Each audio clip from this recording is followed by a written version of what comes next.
Hello, everybody. I'm the Boss Hog, and this is my stock portfolio for the end of March 2021. And unlike March, I'm not going to keep you waiting 6 weeks to do it. This is merely a week behind, so let's walk through and see how we've done over April. I changed up the slide look of this a little bit, as you can probably see. The top right table there is basically a reconciliation with my brokerage, which is trading 212. So I've got four different accounts, basically two main ISAs for my wife and I, and then two what they call invest accounts, which are basically outside of the ISA tax wrap, which is very good for those people who don't know what an ISA is. It means you can pay £20,000 a year in each individual savings, and any capital gains or dividends that you earn on them are completely tax free. So people do become ISA millionaires because it compounds very nicely. So that's pretty fab. As you can see here, we were a smidge away from £5,000 profit overall. And although April didn't quite maintain the surge it had at the start of April, it did go pretty well. I was just a bit sad that I didn't hit either the £2,000 capital growth or the £5,000 portfolio profit. But these are arbitrary numbers. Things are definitely moving in the right direction, and I remain super pleased. One thing I will say is that I've started swinging. This is something that I really enjoyed, to be honest with you. I'm not as passive as I expected to be. I like getting stuck in, and although day trading terrifies the bejeebers out of me, swing trading seems super fun. So I've picked Broadcom to swing trade quite aggressively.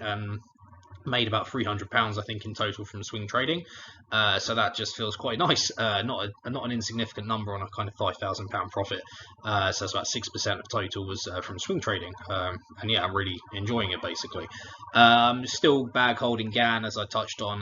The loss currently is paper loss is £360. It's down about 28% at the time of recording this, so again we'll see. I'm bag holding until the quarter. The dividends fell in April, but to be expected, considering that again 290 of that 383 was a special dividend from Tesco, so things are moving in the right direction. Not a super busy month for dividends, and I'm expecting May to pick up a little bit as well, so we'll see how that goes.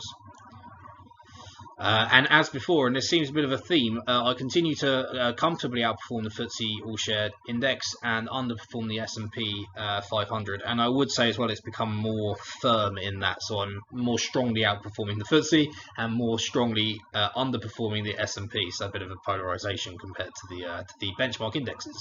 So this is the high-level summary, and now we're going to walk through things in a bit more detail.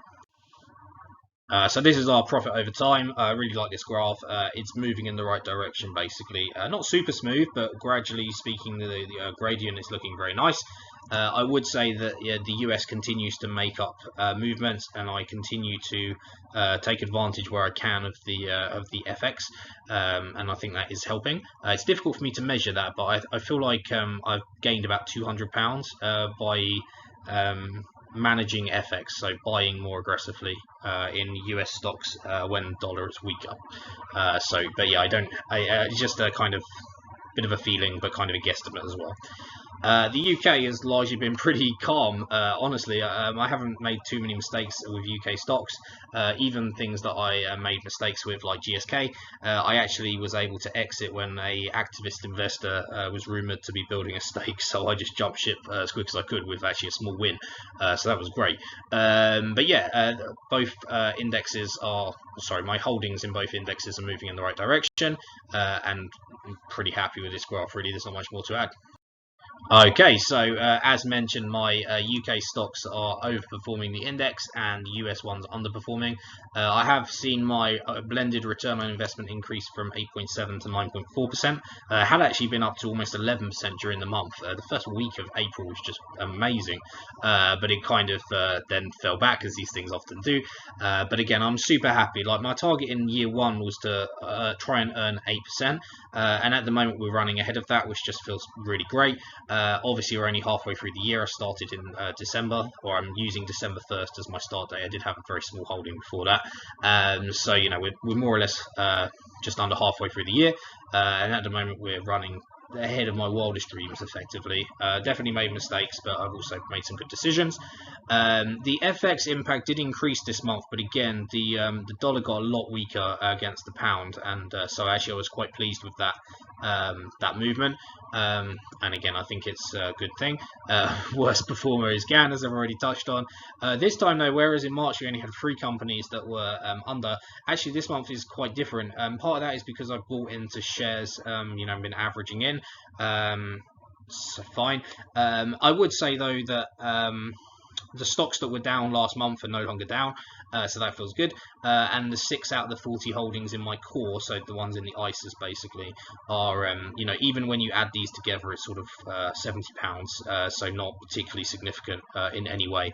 EPD is a pipeline for those Brits who don't know it, or those Americans who don't as well, I suppose. Poly is a gold and silver miner. I think it's just undervalued, and it's a bit of a hedge as well as a commodity play, as well as a big fat dividend. And by the way, EPD also has a big fat dividend. Genie was a SPAC, DMYD, and have now converted into Genius Sports. I really like this company. They seem to deal with the NFL. I feel like it's a kind of 100% return in 3 years, so I'm adding to that actually. It's whereas GAN I'm not prepared to add to because it hasn't proven itself. I think the Genius is increasingly looking like a good business, so I average it up, I average down. I'm just accumulating shares as we go. JII here, this is a JP Morgan India ETF. I think India is a happening economy. It's obviously struggling a little bit with COVID, and I decided to use that as an entry point basically. But I've worked with Indians a lot in my job, know many, and I just think it's like a young and dynamic country that will recover. So I'm fine having an ETF in that, despite the fact that I'm slightly averse to ETFs in general. VLG, this is Venture Life Group, I think it's called. This is a tiny company, honestly, in the AIM, FTSE AIM, so the alternative investment market. I just really like the numbers. They built a bit of a war chest. I think it's an interesting company, profitable. It's kind of £100 million a year turnover type jobby. So very small by most share standards. But I like what they're doing. They've got a small but capable management team, which I think really matters. What they choose to use their war chest for will matter as well. But they're basically a kind of very small, fast-moving consumer goods type company. So imagine Unilever, just incredibly small by comparison. And then last but not least, and sorry, I should stress as well, because this is from AIM, some of the buy-sell spreads on AIM are a bit disgusting. So like as soon as I bought this, I was basically down 15 quid. So that was a bit unfortunate. And the last one here is Workday. This is kind of a bit of a play, and similar to Sage, which is a UK holding that I have a reasonable stake in as well. Workday is the kind of slightly more American, sexier version of it. My general approach here is just like Salesforce has done for CRM. I think the likes of Workday and Sage, like they're doing things for payroll, for finance and accounting, for HR systems. Like there isn't enough love for those kind of back-end system infrastructure, and I think they've basically been underinvested in for years. And I feel like Workday, I've actually used Workday in a previous job, like the system, I think it works, and so I've decided to build a stake in Workday, even though it's still loss-making. But I think it's moving in the right direction. It is a level 4, I believe, in terms of my risk profile. But yeah, at the moment we're sitting on a small loss from it, so we'll see. Okay, so back to my my risk profile that I pinched from PPC Ian. Most things are moving in the right direction. You will notice here though that my level 5 risk has dropped quite a lot.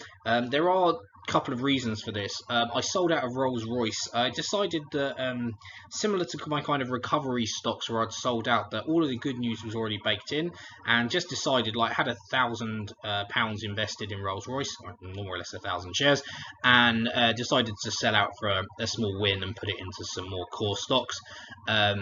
Also, as well, I reclassified Genius as level 4. I was just so impressed with their update from both financials and their deal with the NFL. To me, that kind of gives me some real confidence that it isn't super duper risky anymore, and actually level 4 is where it belongs. And I've also seen some improvement in some of my SPACs as well. I would say from quite modest backgrounds. And somehow my level 5 managed to turn a profit, which made me chuckle. I was quite surprised to see that, to be fair. So that was good. My level 4 improved further. I continue to crystallize recovery stocks, so that was Rolls-Royce is the one that really comes to mind, and EasyJet as well. I actually booked quite a big win on EasyJet, so it just felt like it had already run up and it wasn't going anywhere particularly fast. The run recovery stock of note that I do continue to hold is Carnival. I have 40 shares in it, and I'm up about 30% at the moment, but I think that's going to recover quite nicely, so I'm actually going to hold them, I think, for a fairly long time. I hope to sort of 5 to 10 bag it. But we'll see.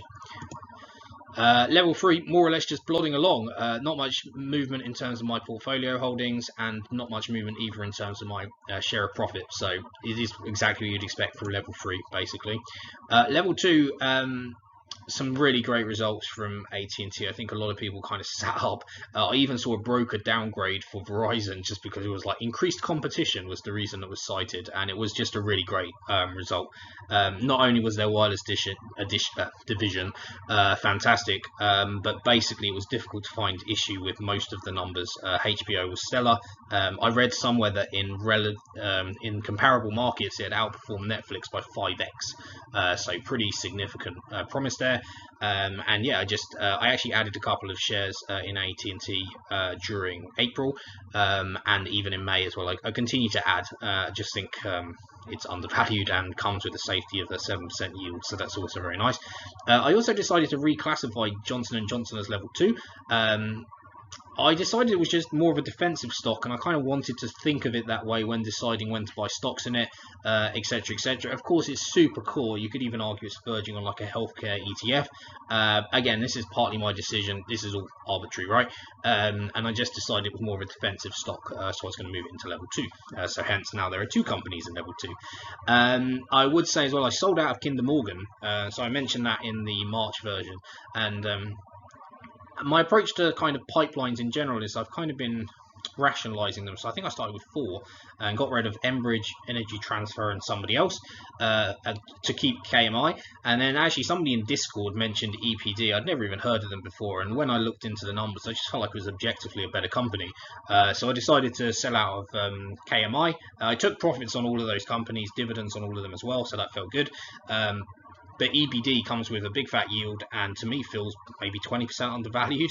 And whenever I can get kind of an undervalued utility or infrastructure stock, that just feels incredible, because of course they all come with like 5-6+% yield. So it's basically like my new national grid, and I just really like it. I'm really actively adding to it, and I expect to get a big dividend from EPD toward the end of May, I believe. So yeah, I would say that my portfolio here has basically become less risky. You can kind of see level 5 and level 4 both decreased. I think that's okay. I'm maybe a bit nervous about an upcoming crash. I'm not 100% sure. I'm not super nervous, by the way. I continue to add in, but I just decided that I liked a couple of defensive stocks, specifically EPD, and I was moving into more core stocks basically as I was exiting recovery and other things. So yeah, it's interesting to see that change, but I'm still within my target guidance, so happy enough. Okay, so let's have a look at our sector breakdown. A couple of things to highlight first of all in terms of visuals. I added the word "and industrials" to defense, now that slice consists of more than defense companies, and I do actually have an industrial. And the other thing as well is I merged consumer discretionary with recreational. To me, they just felt like the same thing, so I decided to group them together just to make the slice a little bit easier to read. The big change this month, and it wasn't originally part of my plan, or certainly not as soon as it was an increase in financials from 10 to 15% effectively. Really, just there were some strange wobbles. I just took advantage of it, to be honest. I jumped into Huntington Bank shares HBAN specifically at $14.50, almost doubled my stake. To me, that just feels like 20% undervalued. I also added to JP Morgan, Aviva, so a British insurance company, and Lloyds Banking Group, which is a British bank. Really happy to do that. It was a bit of an opportunistic thing, but there it is. Defense and industrials. Here, my big move is on Huntsman Corp. Corporation, ticker HUN. I stumbled across it basically by accident. I think I was like researching stocks, and I basically was looking for Huntington Bank shares and accidentally put this in, and it was like an accidental find. But the more I read on it, the more I just loved the company. It's kind of moving in a strategic way. As a result of that, it's kind of divesting inefficient businesses with low margins and moving into higher business ones. So its revenues are decreasing, but its earnings are kind of rocketing. It's becoming a really nimble, well-run business, and I just really liked what I was reading. I find industrials normally a bit boring. This is on the slightly sexier kind of chemical side, or at least sexier for me. And yeah, I went quite big. I was picking up a lot of shares around the 27 to 28 region, and that seemingly so far is a good investment, but we shall see.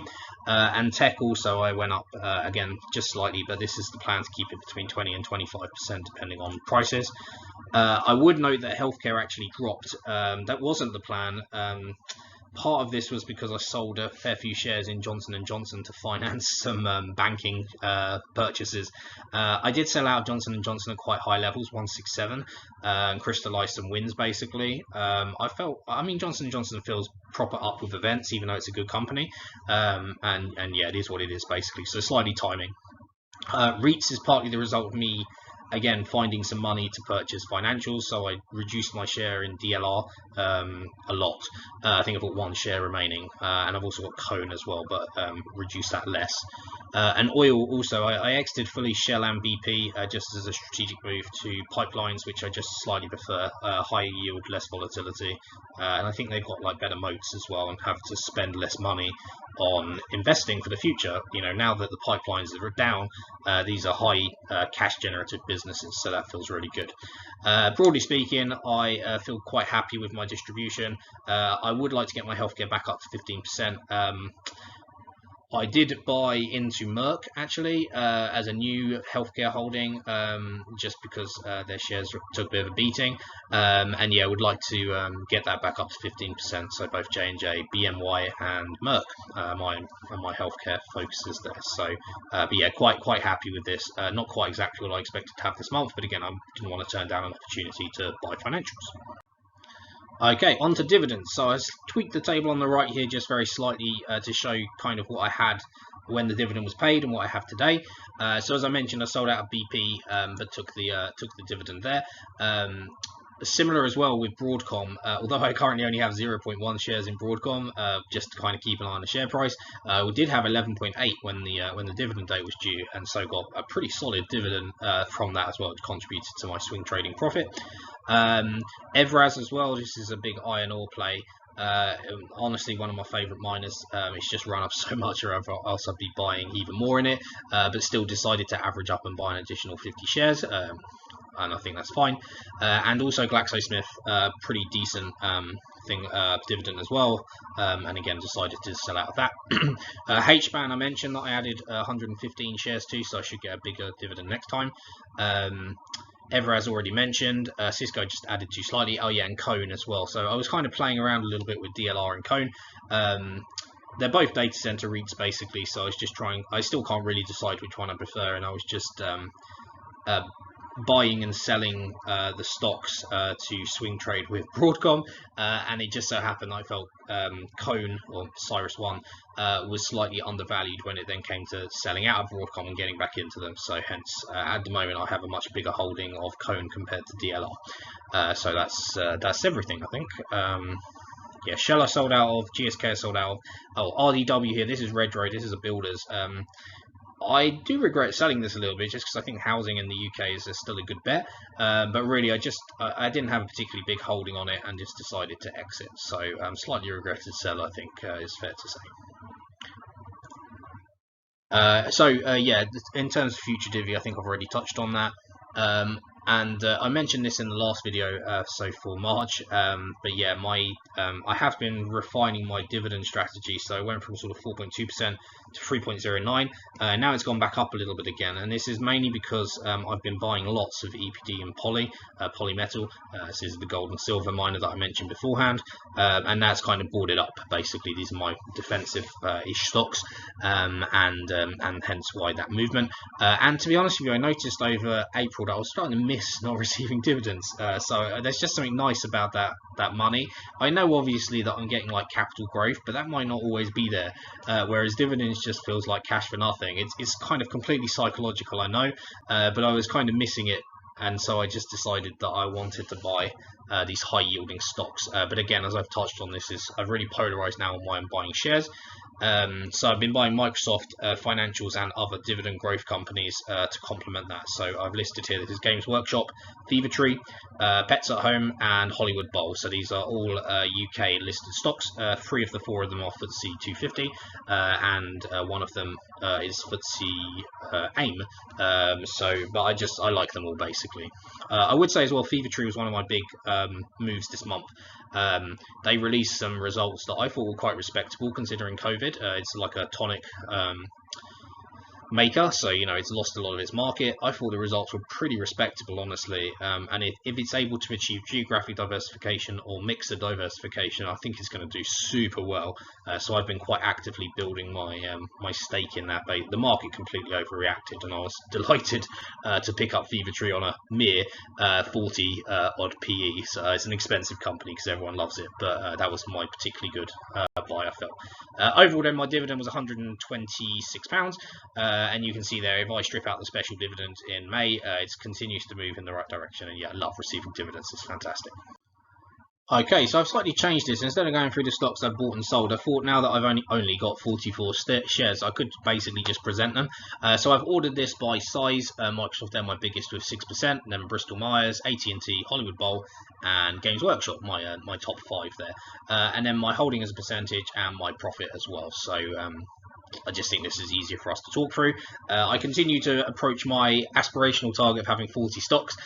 So I got rid of one more and now we're at 44, so that feels really great.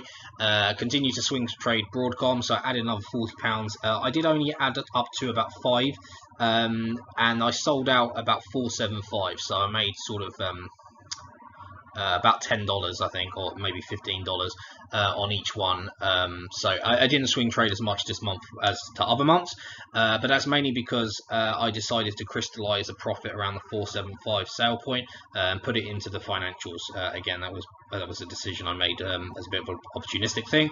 And I also reduced my holdings in JPM and Johnson & Johnson. Again, I think I actually got quite respectable sell prices on both of those, and crystallized some profits as well. So you can see here Broadcom on the bottom right of the table. I've only got 0.1 share at the moment, but my profit is 237. The reason for that is because the profit figure here shows both realized and unrealized profits, so bear that in mind when you're looking at this. But yeah, I actually love swing trading. It's quite fun. It's kind of a good bridge for me between kind of passive investing and the scarier side of sort of day trading. So I'm just picking a couple of stocks that I basically am happy owning regardless of what happens. Like if they go up, great, I make money and I've got shares in solid companies. If they go down, I just continue to add into shares into solid companies I'm quite happy to own. So to me, it just seems like a win-win, just playing around with it a little bit. So that's super good fun. My large purchases this month, mentioned EPD a lot, Hun as well, I've already mentioned, Fever Tree. So again, I really took advantage of share price crash. I don't know how else to describe it. 20% drop, it was ridiculous. Polymetal there, 1.5. I did have a small holding in that before, but now I've moved into it quite big. Bristol Myers, I had a solid holding in that already. One stage was my largest holding. I just continue to think it's undervalued. Obviously they did release some results super recently that were disappointing, but even still, I still think there's money to be made in it, basically. I think part of the reason for their disappointing results was because of the elective elements of their treatments. They've got a huge pipeline. I'm pretty sure that when COVID subsides, we'll be catching up on delayed treatments and everything like that. So I continue to remain relatively bullish. Other ads was HBAN I've touched on. Microsoft, I averaged up into... I just like the company basically, so I think I bought in at like 249, so I could have got a better price, but I wanted to build a stake, just like the company, so I averaged up. Then there's a couple of here of new financials. So First National, which is a US bank, I believe, regional bank, got £800 in that. And Bank of Nova Scotia, which is a Canadian bank, I got £700 in that. Again, this was partly just because all the financials just looked really tempting. I've been wanting to add both to my financial slice in general, as well as potentially get one more company. Decided to get both, basically. FNF was something I got off one of my YouTube channels, but again, I did what I felt like was a reasonable amount of due diligence and decided I liked what I saw. And then I was mentioning it in a Discord chat, and somebody else mentioned BNS, as well as a couple of others, but BNS was the one that really jumped out to me, so I decided to open a stake in that. Teledoc as well, this is something I've flirted with beforehand and made small profit on it. I think at the moment I'm slightly down from memory. I'm just trying to find it on my list here. Teledoc, oh sorry, technically up when this was done. So I got in at 168, I believe, is my average price, and I have averaged down a little bit since then to make it more like 165. Currently sitting on a small loss for that as things stand, but at the end of April I had that. I think it's a good, fine, okay company. It's still loss making at the moment, but there's some details there that I won't bore you with here. And Genius as well. This is a kind of data company for sports, and I just liked what I saw, so I've called them out as well. So there are a couple of other ads here. Telecom Plus, there is a new FTSE 250 company. They trade as Telecom Plus, but they're on the Utility Warehouse, is their trading kind of public name. Everything else here I think we've already touched on, but again, if there's any questions about any of these holdings, please let me know. But this is my whole portfolio crystallized for the end of April as it stood. So pretty happy, and yeah, any questions, feel free. Okay, so that's my stock portfolio as at the end of April 2021, totaling 56,271. Of that 56,000, 5,000 more or less is profit, and this month we made about 2.1k of that profit. So feeling really good. Only started in December. Just like March, I feel like I'm continually making improvements to the mistakes I've made historically, consolidating my holdings to make things easier to keep on top of, and basically moving in the right direction. So I'm happy with things as they stand. Probably the only thing I'm not happy with at the moment is my performance in US stocks relative to the index. Again, I think part of that is history, but I'm kind of keeping an open mind, and we'll just have to see what that looks like in the future. Other than that though, I guess that wraps everything up. So I've been the Boss Hog, and good luck with your investing.